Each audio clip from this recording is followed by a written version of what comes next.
All right, let's jump right in. Today, we're going to break down a really simple but incredibly powerful framework for building a successful business right from the ground up.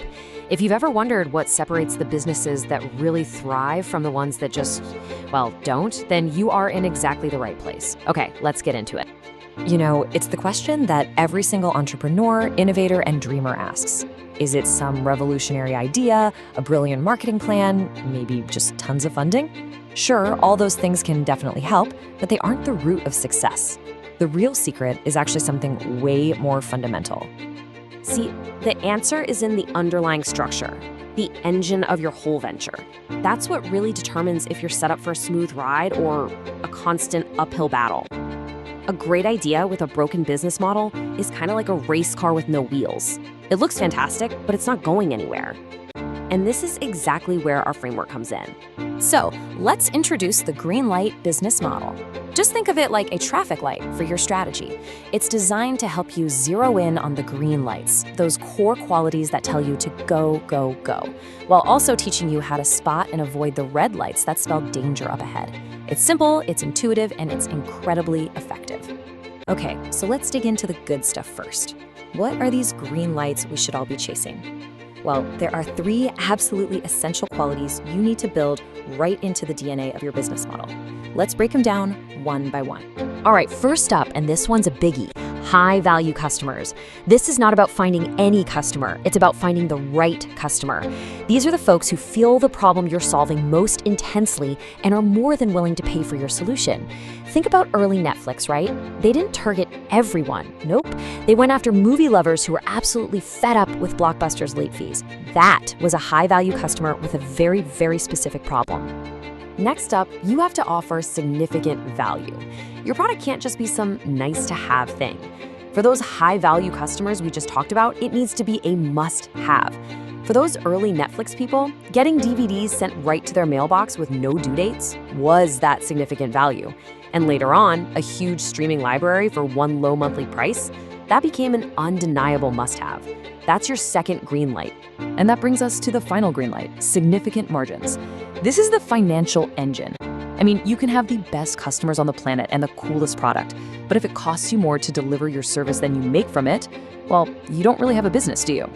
That subscription model gave Netflix predictable, recurring revenue, the very definition of significant margins, which let them reinvest and grow. See? All 3 green lights firing on all cylinders. Right, so knowing what to aim for, that's only half the battle. What's just as important, maybe even more important, is knowing what to stay away from. So let's flip the coin and look at the 3 critical red lights, those warning signs that can totally sink your business. Yeah, these are the classic traps. First, struggling to keep your customers happy, that's a huge red flag. Second, you can't defend your spot in the market. You're on shaky ground. And finally, your model makes it impossible to fund your own growth. You've basically hit a brick wall. A perfect, if kind of painful example of hitting these red lights was that old streaming service, Quibi. They struggled to satisfy customers who just didn't need their product. They got squeezed out by giants like YouTube and Netflix, and their model couldn't generate enough revenue to stay alive. A textbook case of a business flashing red. Okay, so we've got the green lights you want to chase and the red lights you need to dodge. Let's put it all together now and see how this whole thing clicks into place, giving us that full picture for building our business model. Now check this out. What's so cool about this is how perfectly it lines up the goals with the risks. See the direct relationship here? If you fail to find high-value customers, what happens? Boom, you run right into that red light of having difficulty satisfying them. If you don't offer significant value, you're going to have trouble maintaining your market position. And if you can't deliver significant margins, you'll slam into problems funding your growth. Each green light is literally the direct antidote to a red light. So, what's the big takeaway here? It's really a 2-part strategy.